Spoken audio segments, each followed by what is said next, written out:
पुनः पुनः अभिकारकों के अन्य अणु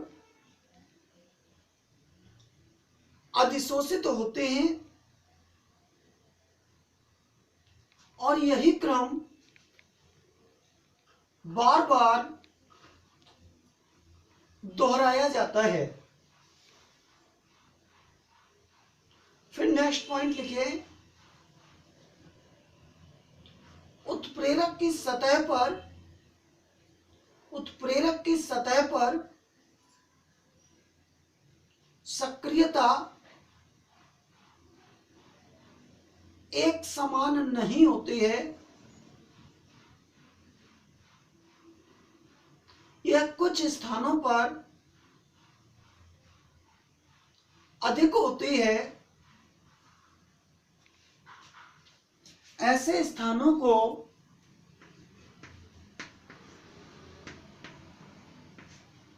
सक्रिय केंद्र, एक्टिव सेंटर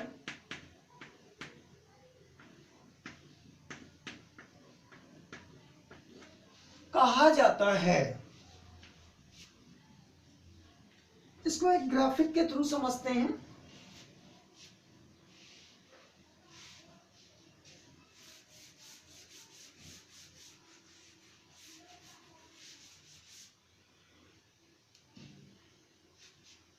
हाँ, वो मान लीजिएगा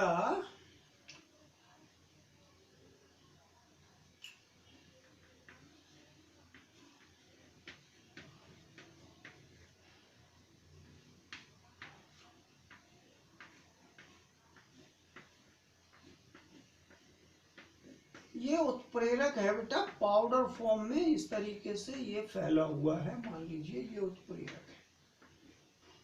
क्या है? उत्प्रेरक।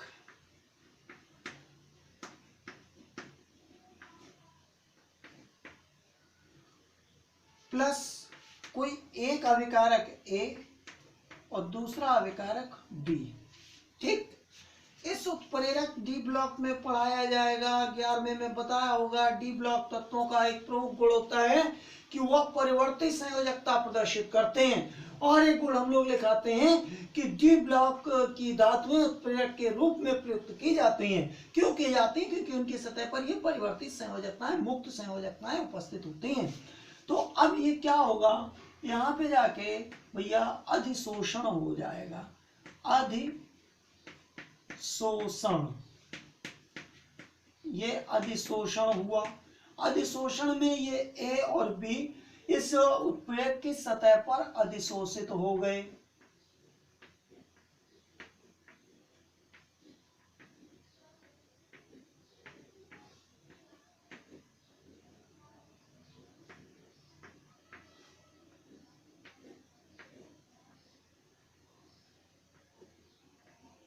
देखो भाई,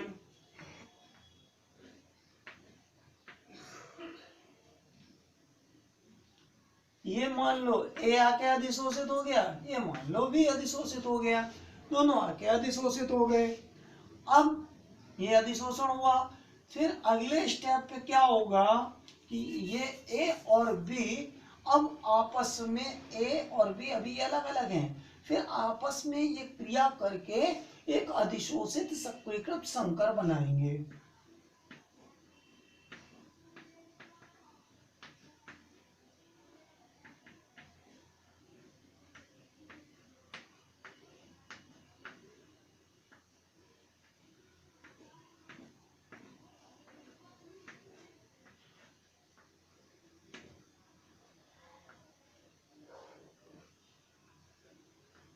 देखते जाओ, मामूली मामूली से चेंज है। ये आपने A और B अधिशोषित करा दिए थे, अब ये A और B देखो, अब ये जुड़ गए, ये एक टाइप की बॉन्डिंग हो गई, A और B जुड़ गए।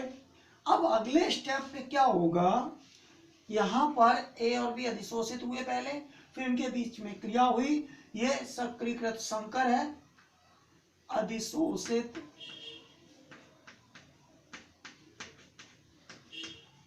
अधिशोषित सक्रिय कृत संकर। ये अब अगले स्टेप में क्या करेगा कि हमारा जो ए और बी है वो अलग हो जाएगा, उत्प्रेरक जैसा लेते हैं वो अलग हो जाता है। ये सक्रियता कुछ सेंटर्स पे बढ़ी हुई होती है।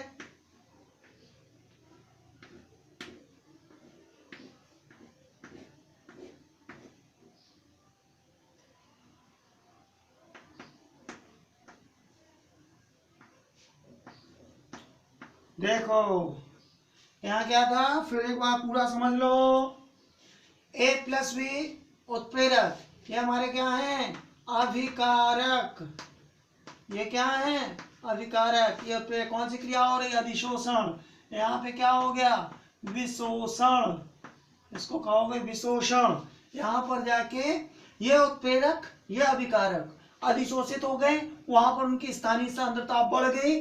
फिर अभिकारक और उत्प्रेरक ने आपस में क्रिया करके जिसमें तीनों चीजें जुड़ जाती हैं, एक अधिशोषित सक्रियकृत संकर बनाया। उस अधिशोषित सक्रियकृत संकर ने विशोषण की क्रिया के द्वारा ये हमारा क्रियाफल या उत्पाद इसको पृथक कर दिया और ये उत्प्रेरक एज इट इज हमको प्राप्त हो गया। तो भाई इस तरीके से ये हुआ आधुनिक अधिशोषण सिद्धांत। ठीक भाई, ये दो थ्योरी हो गई। ओके।